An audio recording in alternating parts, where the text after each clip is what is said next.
All right. My name is Dan Wright. I am President, CEO, and Chief Designer at ModWright Instruments. We've been in business about 25 years, and my mission statement at the start of the business was elegance, simplicity, and truth. Three words that mean a lot to me in terms of how we do things, how our products look, how they perform. That ties in to this today's topic, negative feedback and phase in high-end audio design.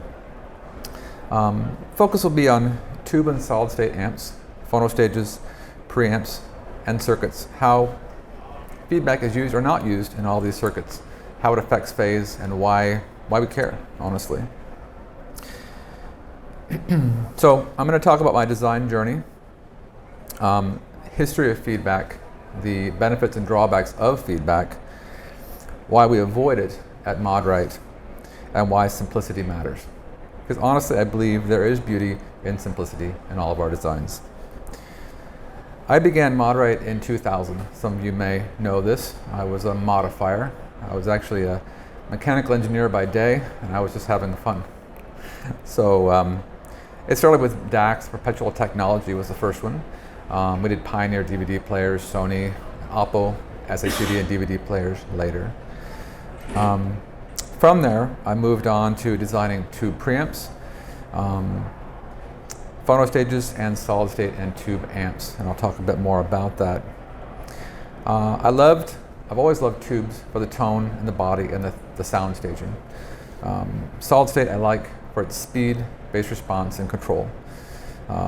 They're both have a place in audio. I use them both in our designs, and we'll talk about the hybrid approach that we always use. Because of how I started doing modifications and designing our own products, tube and solid state, my views on negative feedback has changed, and hopefully I'll be able to explain why and the significance of it. Brief history first. 1927, first use of negative feedback was by Harold Stephen Black at Bell Labs.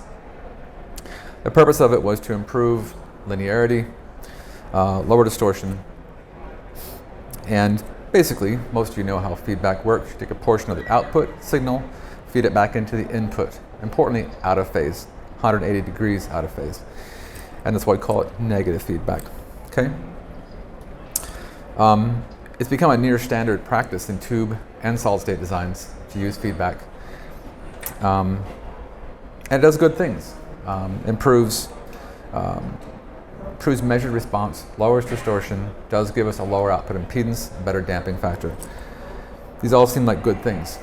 But in my opinion, it's not ideal.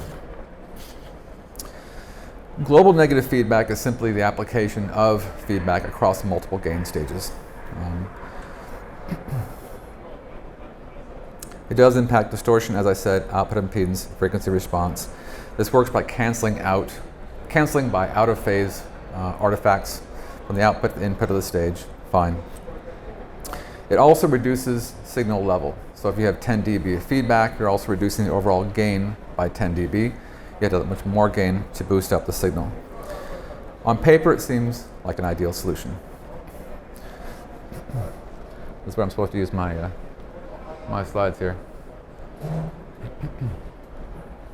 So drawbacks. First of all, in tube amps, we all know that even order distortion is pleasant to the ear. If we use feedback in a tube amp design, we get rid of a lot of that and get rid of what makes a tube amp sound the way it does. In both solid state and tube amp designs, feedback does impact phase. There can be more phase shift over multiple stages, particularly at high frequencies. With solid state amps, this becomes more complex. To the point that if there's too much phase shift in a solid state amplifier, pretty soon you are 180 degrees out of phase, to the point that your negative feedback becomes positive feedback. And that's not good. Reinforcing all the bad things, the amplifier can be susceptible to instability and oscillation. Solid state amps then require compensation networks, more filter poles, ways to treat the phase shift we're dealing with, which is not always a good thing.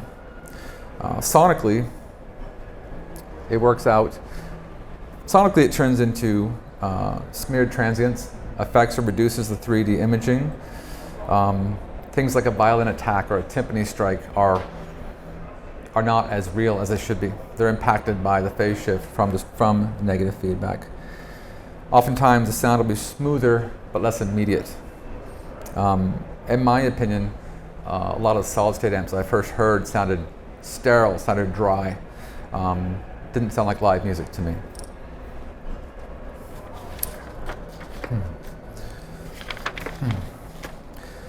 So, ultimately, it brings me to think that the cure is worse than the disease when it comes to feedback. Most amps are push-pull, whether they be tube or solid-state. And in that case, you've got a plus and a minus signal in push-pull, and ideally, there'll be no distortion, but the crossover point's never 100%. And so, except for Class A, which I'll explain in a moment, there is distortion at the point where the plus and minus push-pull signals cross. Pure Class A does not have that at all. There's no crossover point, so pure Class A is always going to sound better, in my opinion, and we don't have to use feedback for Class A. In a Nelson Pass article in 2008, he references Peter Baxandall, if I'm pronouncing that right, and he proved that if feedback is used, if less than 20 dB of feedback is used, it increases and induces more higher order harmonics and nonlinearities, which is not a good thing. So, quite commonly you see a greater use of feedback, say 30 or 40 dB, to combat that. But doing so means you need to have more and more open loop gain. So you have 40 dB of feedback, you're going to need to have 40 more dB of gain. That requires multiple gain stages. The problem with extra gain stages is you add more complexity, more nonlinearity, and it results in distortion peaks. This is not ideal. The term intermodulation distortion, which you may or may not have heard, is a form of distortion that involves different sounds and complex waveforms that interact, and the nonlinearities of those, the problems with those signals, add together. Essentially, what you can wind up with, if you can envision a wave of different frequencies at certain points adding to where the net distortion is quite a bit higher than it would have been without the use of feedback. So, all right. My history a bit, I mentioned I started off in modifications. And the biggest thing we did in the early days was to replace op amps with tube circuits. All of our tube circuits were Class A with zero feedback.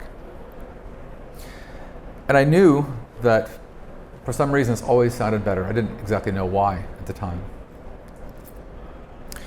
Later, when I explored solid-state phono designs, both discrete and op-amp based, I found they were quiet, but lacked detail. They were flat, uninvolving. The realization I came to with op-amps is that they are inherently feedback-based circuits. They don't function without it.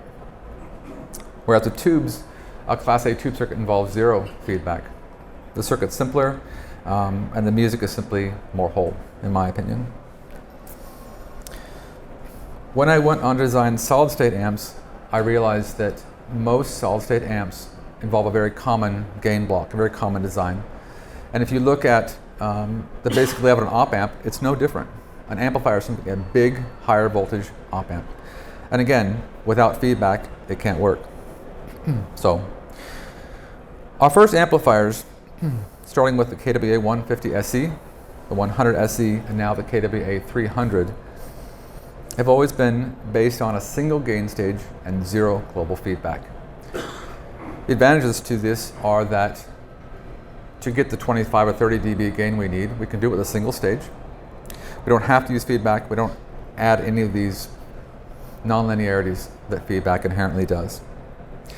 Alan Kimmel, I consulted with for many years on tubes and solid state, and I can thank for sharing this with me and helping me to understand the benefits of this design. Tube amps drew me in for their sound, primarily single-ended, designs, I preferred them to push-pull. Jack Eliano, Electroprint Audio, I don't know if any of you know Jack, he's been around a long time. I spent a week with Jack. He was winding our output transformers, our chokes, and our power transformers. And he invited me down for a week of what we called Jedi training. I learned a lot from Jack. We developed the 845 DS SET monoblocks with 30-watt, single-ended, zero feedback, triode monoblocks, $50,000 a pair. And the DS stands for Death Star. So the important thing was during that time, we listened a lot to single-ended and push-pull. We had SET designs, we had some EL34 push-pull. We also listened to single-ended EL34. So pentode, but again, single-ended. And for some reason, the single-ended sound always sounded better to me. Now, with single-ended Class A, again, you don't need to use feedback. We were using small amounts of feedback in the circuits that came out of that time. The A30 monoblocks, Ambrose 1 and A30 monoblocks were single-ended pentode designs with Jack's transformers. And they did use a pentode, they used an EL34 pentode, but they used it in a single-ended mode. Now, there was a small amount of feedback that we used, and it cleaned things up. Frequency response was better, distortion was lower. But what was interesting was it was interesting that when I listened to them, both with and without feedback, I actually set up an amplifier where I could clip the feedback in and out. In extensive listening sessions, I found that no matter how much better it measured, it always sounded better with zero feedback. So we talked about feedback, the history, how it works and why it works. We talked about the benefits, increased frequency response, lower distortion, reduced output impedance. Important thing to note here, a lot of people ask me, what is the damping factor of your solid state amp? And it's modest, 100 maybe. A lot of amps have damping factors of 1,000 or more, and marketing companies like to tout this number.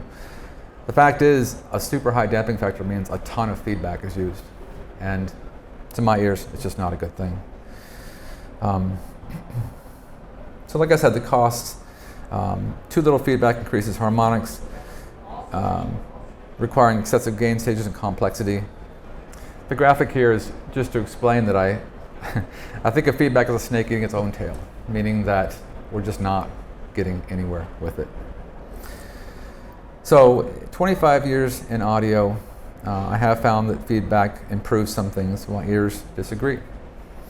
ModWright's mission statement has always been, and always will be, elegance, simplicity, and truth, because I do believe there is beauty in simplicity. Questions? What is your preference in terms of directly heated triodes versus just heaters? They're both quite good.